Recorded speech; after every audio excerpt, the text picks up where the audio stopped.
Round Rock is a great place to live. We were real small. I can remember 1,200 people, and now what we have today, got a steady growth and a lot of fine people in this town. Our ancestors arriving here in 1854, they thought this was the perfect place. It's hometown America. In one word, just the people. That's what makes Round Rock stand out. I've worked in 4 different communities and nothing has compared to Round Rock. The people are genuine here. We're the community that will absolutely raise our hand, open our door, and say, how could I help you? No matter from what walk of life you come from, you feel like you're at home in Round Rock. It's a prosperous community. It's a diverse community. You can see the partnership between the city and the chamber and the business community. I am super sentimental about stuff like that, seeing how we work together and partner. All of us working together instead of in our own silos, that's vision. That's looking out and saying, this is what we can become. Healthcare, education, recreation, convention, it all boils down to what you want your community to be. A city doesn't grow without active economic development. It helps to see need and opportunity before it's right in front of your face.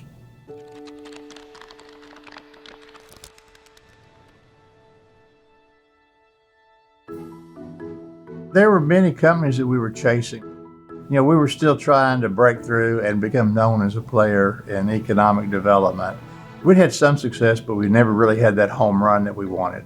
So one day, the planning department got a mysterious call, mysterious in the sense that they didn't really say who they were, but that they represented a client considering moving into Round Rock.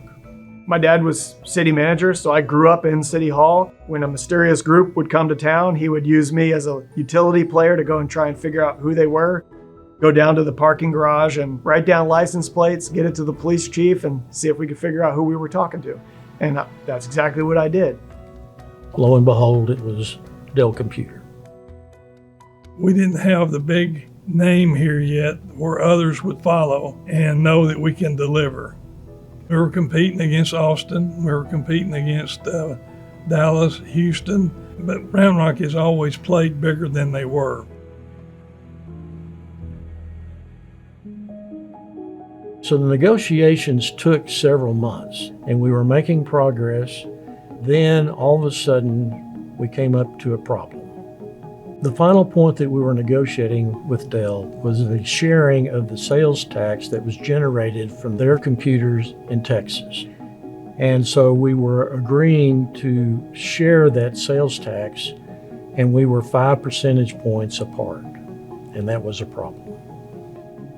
The negotiations got to the point that it was important that we step aside and go into another room, we being Bob Bennett, the city manager, and David Couch, the chief financial officer. And we were sweating bullets because we were concerned that if we went back and told Dell Computer no, there was a chance they would fold up their briefcases and walk out of the room. When our city officials were negotiating, the ones that were in that room, they were making lifetime decisions for our city. And so they considered everything, including what it was going to cost that taxpayer. The city council had given us a limit, and Dell was asking us to go over the limit. We were about to tell the hottest computer company in America no. Think about Round Rock without Dell. It's almost unfathomable. Yeah. So Round Rock without Dell, that's tough. Round Rock would be a different place. I know it would not be as good as what we have today. Everything would have been different. Getting the Dell Diamond, Ikea and the premium outlets, Emerson, La Frontera. This whole community would be drastically different. It's virtually impossible for me to imagine what we would be. So we walked back into the negotiating room, and I sat across from the Dell representative, and I told him the city cannot accept your offer. And he was stone-faced for about 2 seconds. And then he stood up, reached out his hand, and said, "Okay, we got a deal." We were stunned. Turns out Dell had already been sold on Round Rock. They were just waiting for us to draw a line in the sand. And when we did, it worked. Almost overnight, Round Rock, Texas was on the map worldwide. Breaking news. The hottest computer company in America is moving to Round Rock, Texas. We were like dogs chasing a car. Once we caught the car, it's like, oh, what do we do now? It was kind of like, okay, we got to roll up our sleeves and get to work. You know, there's a lot of good things that happened in Round Rock, but that was the pinnacle. That changed Round Rock forever.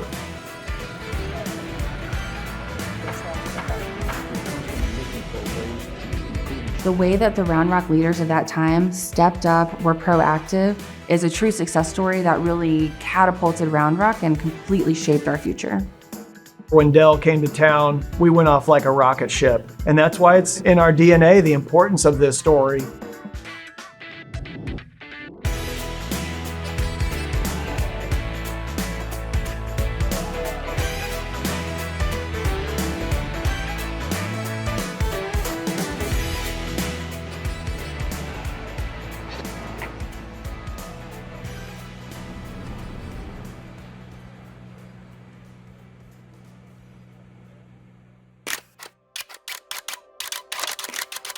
Bringing minor league baseball to Round Rock had been a decade-long dream of city officials, who viewed the sport as a unique and wholesome entertainment opportunity. Baseball is the answer. I mean, that's something that everyone can come out to the park. You know, you're going to sit there for 3 hours, you'll eat a little, you'll drink a little, you'll talk a lot, you'll watch some baseball, have some fun, and it's just kind of something that gives you a real outreach, sharing time with not only your family, but with other people in your community. Back in the early 90s, we were being courted by the Texas League to bring a minor league baseball team to Round Rock. We tried, it failed, we moved on down the road. I'm sitting at my office desk one day and I get a phone call from Reed Ryan. He told me they wanted to bring a baseball team to Central Texas. And would Round Rock be interested? And I said, yes, we would be interested. When Reed showed up, there was tremendous support for the team, but we didn't have a location. The Ryans were looking at Georgetown, Cedar Park, and Austin. So it was imperative that we find the right site, but we'd run out of options. We got nervous. We thought we were going to lose it. All of a sudden, it just fell out of the air. A farmer had some land adjacent to the old Settlers Park that he was willing to sell to the city of Round Rock. And Nolan said, well, let's go out and look at it. Charlie and I were in the Suburban with Nolan when we drove him through the park, and I don't know about you, but when he saw that park, I think that's what sealed the deal more than anything. It was in the winter. The trees didn't have any leaves. We drove around Mr. T. Lanner's farm. It's like the field of dreams. You look up, you can see the ball fields on the top of the hill, and Nolan said, this is where we need to build it. Round Rock was a baseball town. I think Reed noticed that. We just had to have it. The city wanted construction of a stadium in such a way that we didn't put it on the backs of the local taxpayers. What we came up with was to design the stadium in such a way that it was multi-use. Persuade the Attorney General that we were building a convention center, not a baseball stadium. Hotel occupancy tax would pay for the facility. It was either this or nothing. The vote passed. Baseball is coming. Play ball. Not only did we get a baseball stadium, but we got a convention center, boat shows, RV shows, a concert venue that was used 365 days a year instead of 71 days a year. When you go through the story of the city of Round Rock, each one of these successes builds on top of the other. Dell Diamond doesn't exist without Old Settlers Park, which to me is so cool about living in a community, because these are our stories and this is who we are and where we are going. Cultures rise slow and fall fast, and it's all baked and based on us continuing to make great things happen in this community. So we're really standing on the shoulders of giants with every project that we do.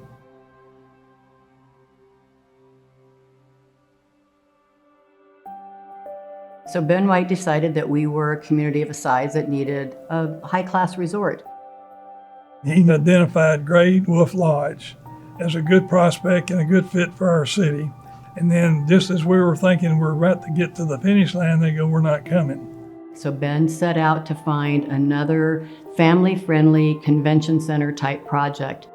Through his research, he found Kalahari and invited him out for a visit. They were getting ready to open up their third resort, which was in the Poconos in Pennsylvania. And so Ben White and Jim Bowles decided we were going to go up for their grand opening. Us being a little bit naive thought, oh, they know we're coming. We called Todd Nelson, the owner, and he was blown away. He just couldn't believe that we would take time and money, to come up and see what they were all about.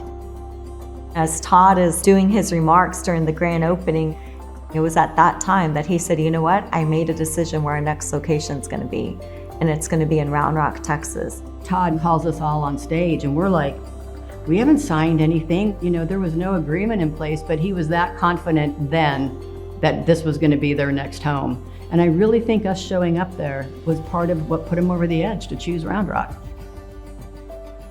There's no place in the world we'd rather be right now. Round Rock Chamber was our first point of contact down here and eats and sleeps economic development in Round Rock. Everything was done with the residents in mind, and we promise you we will be very, very good neighbors. Can you imagine that Kalahari almost didn't happen because there are parts of Round Rock where you couldn't serve alcohol? For an organization such as Kalahari, which makes a lot of money off of mixed beverage sales, it was panic. We were all panicked.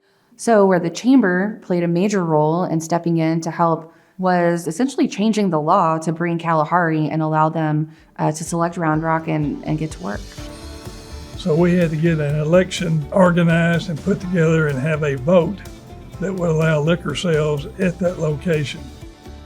Several businesses are raising a glass to thank voters in Round Rock who overwhelmingly approved a change to the local liquor laws.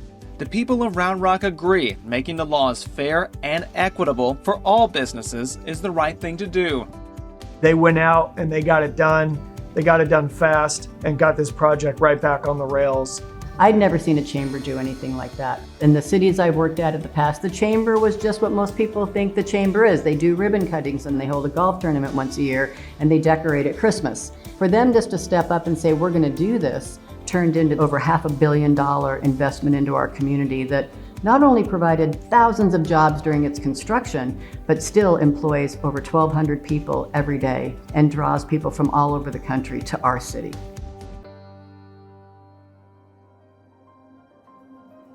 You can't have economic development without quality of life. You gotta have education, health, and you also have to have an active civic engagement. That's what makes Round Rock a special place. Round Rock's success story is really founded upon a group of visionary leaders and how they have all partnered together to make Round Rock what is nationally recognized as the best place to live, work, and raise their family. Looking back, I never understood the hard work and the dedication that it took just to bring a business to Round Rock. Bass Pro Shops is coming to Round Rock. It's those leaders that have had that vision in the past, and our future leaders want to continue to replicate that to make sure it comes full circle. Our family's been here for over 175 years. We were taught that you have to be a steward of this land. People were leaving, not only leaving to find education, but leaving to get employment. We needed to bring universities into the area. The family decided, well, let's donate land to colleges and let's keep the people here. An educated population is not just good for this generation, but it's multi-generational. This is a stellar moment in our long history here in Round Rock. They graduate here, they stay here. That was huge, and it was part of the big picture. They stepped up to make this community a place where children could work and live and come back and flourish. That can only continue to happen if the people out there today make that same decision. Building on vision, to me, means that we are taking the great work that others did before us, and we're evolving it to meet the needs of the future with future leaders in our community.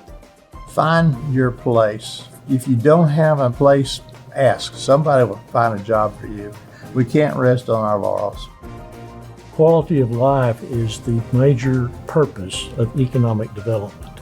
You have to have the business community, the city government, but the citizens to support it. It's pretty easy to take that first step. The Chamber will welcome anybody with open arms and bring you in and give you purpose, and you can sit back one day and think, I helped make that happen. Building on vision is what you want to make it. How are you going to shape the Round Rock Chamber and our city?